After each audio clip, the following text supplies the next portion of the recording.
ભાવનગર શહેરમાં પીવાના પાણીને લઈને મહાનગરપાલિકા હંમેશા કડક હાથે કામ લેતી આવી છે, ત્યારે કુંભારવાડા મોતી તળાવ વિસ્તારમાં રસ્તા ઉપર પીવાનું પાણી વહેતું થયું હતું। ભાવનગર શહેરના કુંભારવાડા વિસ્તારમાં મોતી તળાવ રોડ ઉપર વાલ લીકેજ થવાને કારણે હજારો લીટર પાણી રસ્તા ઉપર વહેતું થયું હતું।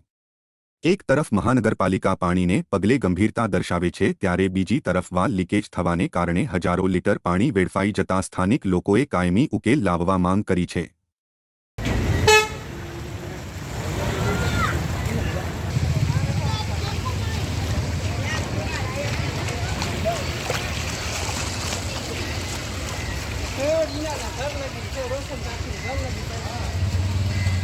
આમાં આમ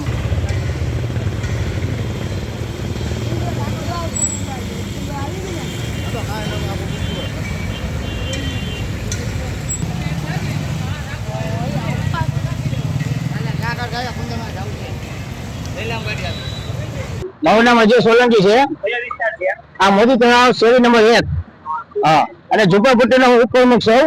હા, અહીંયા ઘણા સમયથી આ પાણી લાઈનની ખરાબ થઈ ગયેલી છે, છતાં અમે વારંવાર અરજી દેતા ખાવતા કોઈ જાતનું કામ થયું નથી।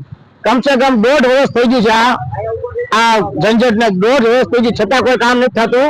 અને અત્યારે જો ફૂલ પાણી નીકળે અધિકારીઓ આવવા માંડ્યા છે કામ કરવા માટે। આ લોકો ખબર છે કે મીડિયા આવી ગઈ છે, હવે આ બધું એનું ફેલાવવાનું છે કામ।